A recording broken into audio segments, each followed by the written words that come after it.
Hello and welcome back to Automotive Tales. As you can see, we're branded up because we are heading off to the NEC for the Classic Motor Show. So let's go have a wander.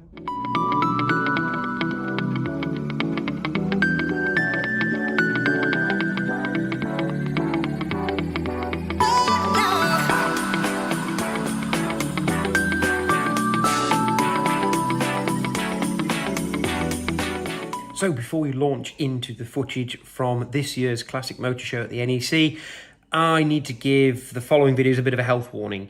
It turns out, despite my best efforts to try and counteract all the background noise in the halls in the NEC by using little lavalier mics, it didn't work. At some point during the day, quite early on in the day, the gain on the mics reset itself to be quite high and it's clipped a load of the audio.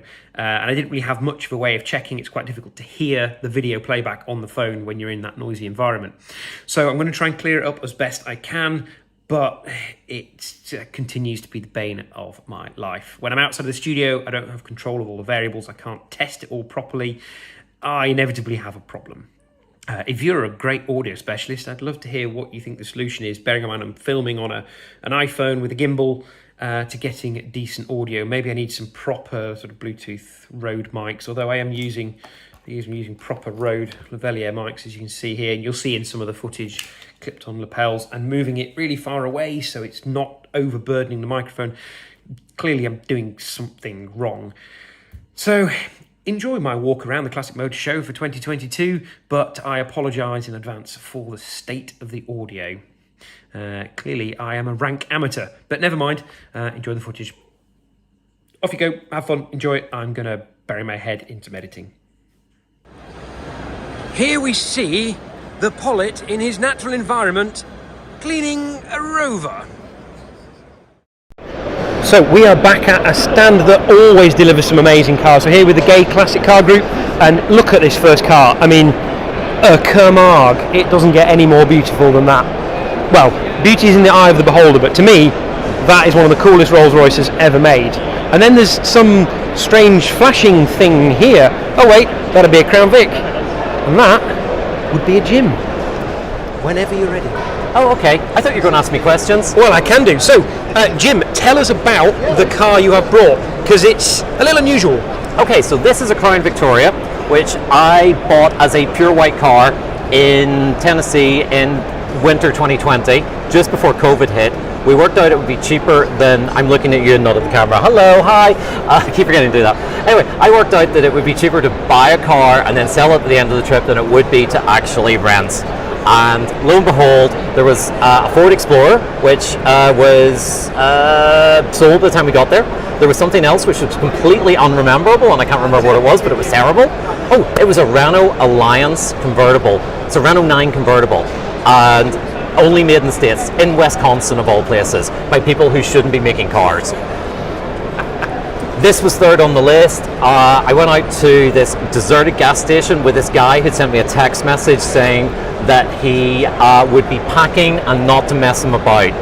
Wow, what could possibly go wrong? What could possibly go wrong? And it was actually fine. He was the local fireman. He had bought it off the sheriff, so that's why it's got loads of stuff in it that normally they don't have.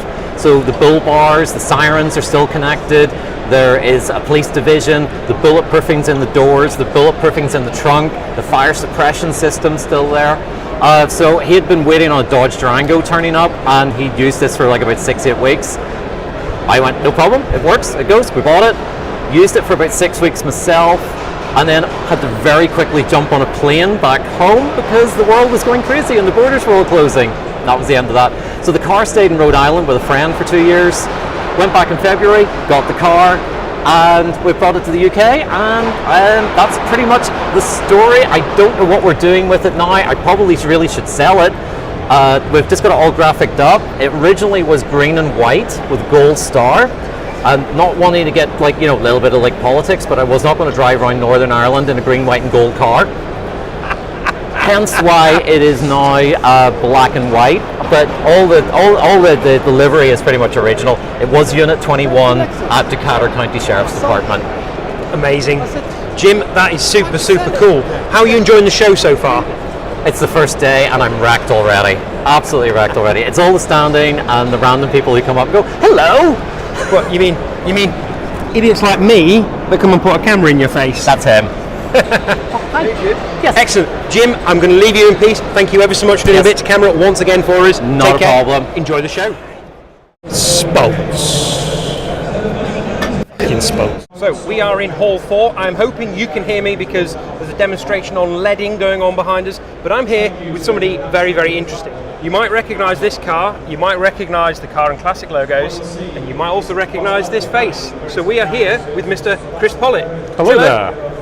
You alright? So, would you like to tell everybody all about this car and how it came to be? With the car I found in the bush. The car you found in a bush, the hedge find. So a friend of mine is an architect, and he got a job to remodel a house. The chap had inherited it from his father, and this was part of the estate, and it was in estate. Wordplay. Hey. And I went to look at it. I didn't want it really because one's enough. I don't need another. And then when I went down there, I saw it had 19,000 miles on it. So I was like, well, I'll have that then. Yeah. So over the last few months, in between my actual job at Car and Classic, we've been doing videos on this on YouTube, and we've done brakes, suspension, full mechanical overhaul, had it detailed. The paint's not perfect. The birds have wreaked havoc with it, but it doesn't look like it came out of a bush last week. So that's the important thing. Yeah, passed its MOT 2 days ago. Nothing like leaving it down to the wire. No advisories, straight through. So we've done a good job on it. And yeah, it drove here absolutely fine. So despite a few concerns, it did you proud. Yeah, the headlights have stopped working because we're over. They worked just long enough. I jiggled the control unit under the dash, and then they all worked for the MOT, and then they stopped working. That's fine. They work for the MOT. That's all that matters. Yeah. So I'll probably be taping some. Well, Draper have got a stand over there, so I'll go and buy some torches off them and sort of glue them to the bonnet for the drive home. Excellent. But I don't care now because it's here. It's made it. That's the important thing. Well, thank you very much for bringing this lovely Rover 827 to the show. Thank you for filming it. Your efforts of getting it from a barn, a hedge, a field, whatever you want to call it, and into the NEC Motor Show. So one last time, just I missed in the, where do you work, sorry? What's it? It's a little green website, Classic and Car. Classic Cars, I can't quite remember. Car and Classic, that's the one. That's the one, excellent. Right, well thank you very much to Chris and Car and Classic for doing a little interview for Automotive Tales and bringing this beautiful Rover to the show. Looking at you, looking at me. How cool is this Citroen? Oh, you can't see it until I zoom out. A BBC camera car on the ultimate smooth riding Citroen. Very cool. So we are over on the Lancaster insurance stand, and I'm hopefully going to get a bit of a chat with Steph from iDrive Classic. Try that again. Steph from iDrive Classic. Now, she isn't just a picture on a wall, she's an actual real person who's here. She's also on the restoration stage, but right now she's here on the Lancaster stand, and hopefully we're going to get a few minutes just to have a quick catch up. Look who we found. We found us a Steph. Hello, you okay? So I'm Steph from iDrive Classic, if you've ever seen it, but I'm wearing two hats this weekend because I'm also Steph from Lancaster Insurance, head of car club. So a lot of these cars, I mean you've probably already guessed it, a lot of these cars on stand were picked by me, including my favourites, which are the Outspan Orange and, I don't know, J40 maybe, because that's Kev's, and we all know how much I love my friend Kev, or Sarah's Morris Tal, but you're not supposed to have favourites. I love them all. And also, you can win a car this weekend, and out of the Jag and the Austin 1300, of course I'm picking the Austin because that's the one I'd love to drive. So yeah, it's a busy weekend, there's so many cool things here, and one of the most amazing things, I don't know if you've got it on video yet, how many electric cars are here? I know, so many, good. So many. And a lot of people I think that electric cars aren't really anything to be excited about, but you know what, it's cool to see everything here, and one of the things that we've branched out into Lancaster recently is we actually insure some of these DIY EVs, and we look at electric classics and stuff. So it's an exciting market, and it's great as an insurer to be moving with that. And of course, I do have to do a bit of sales pitch. Am I right to do a sales pitch? Of course you are. Right, I'm going to do a sales pitch for my own channel, but I'm also going to do a sales pitch in that if you are looking for classic insurance, give Lancaster Insurance a call, or drop me a message on iDrive Classic, and I'll link you in if you're a club, because I'm head of car clubs, so basically I can get you set up in a club scheme. And I think, not being funny, but we really understand classics. Like we've got things like you can pick your own insurer, pick your own repairer, and you do agreed evaluation, salvage retention. So it's cool. Anyway, if you're watching this video, lucky you, and if you're here, even luckier still, because it is probably one of the best years. Actually, such a good buzz. Bye. no classic car show is complete without a Bond bug. Okay, so we are now in Hall 5 and we are here with official US Cop Cars UK. I'm looking down here because it's off screen, I had to remember what it was called. And I'm here with a gentleman called Steve who has a Crown Victoria. So, Steve, tell me about this amazing car. This is a 2003 Ford Crown Victoria P71, originally a Michigan State Police vehicle.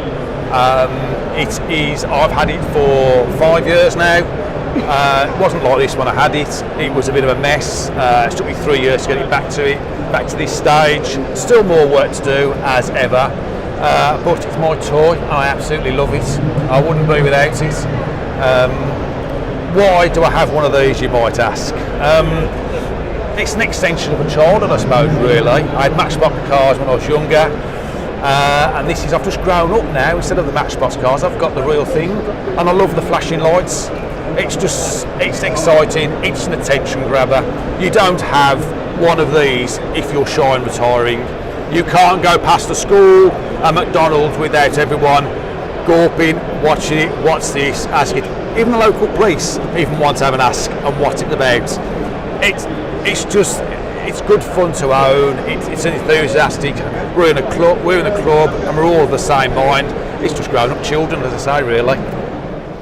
Okay, well, if you got this far, clearly the audio hasn't irked you too much, and thank you for sticking around to watch.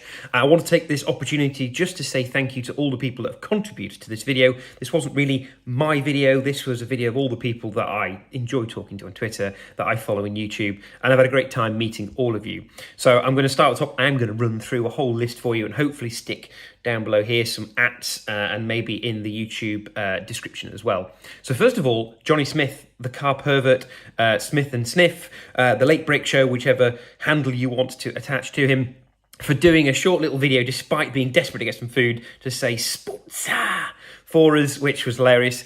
And Steph from iDriver Classic / Lancaster Insurance, who's also hooked me up with somebody who's going to look at my classic car policy, which is due to renew. We've got 9 cars to insure, so Lancaster is stepping in to help me with a fleet policy, which is ace. So looking forward to get that sorted.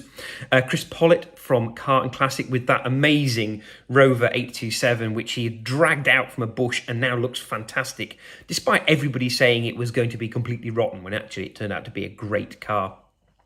Jim at the Also for talking us around his Crown Victoria, which was a lot of fun.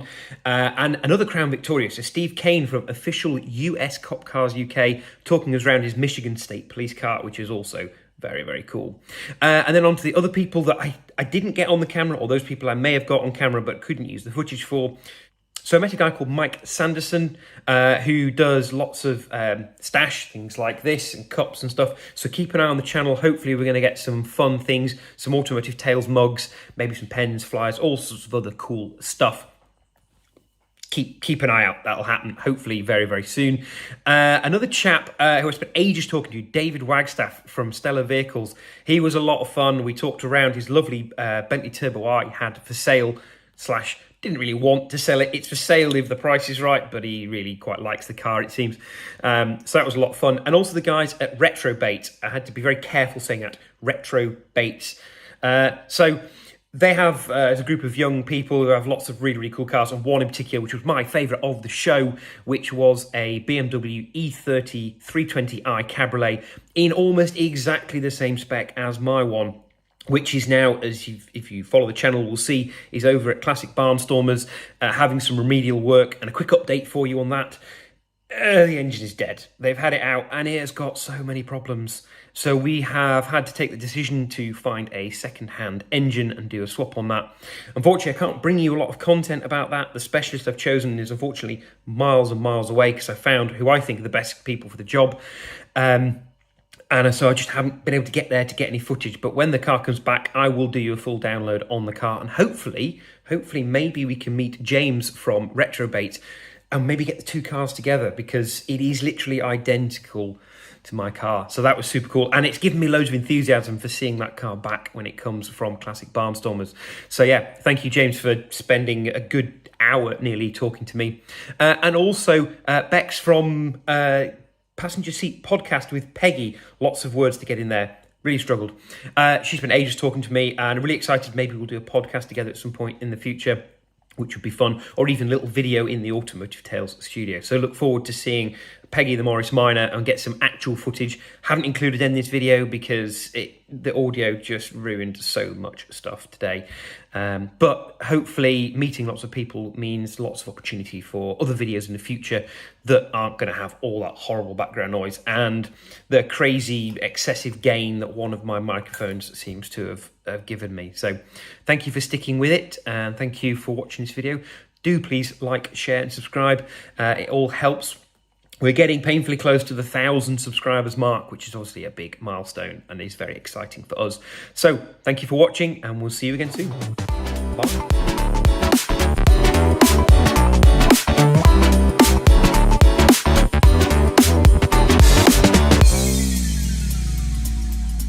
Don't forget to like, comment, share and subscribe. Thank you for watching. So that is it for the Classic Motor Show 2022 for Automotive Tales. Unfortunately, we're not going back for a second bite at the cherry this year because I can't afford to buy 2 days worth of tickets. So I'm here at the after party for everyone from Automotive Tales, here with all my fans, as you can see. And yeah, thank you for watching. I hope you've enjoyed our little run round of the show. Right, see you next week. Bye.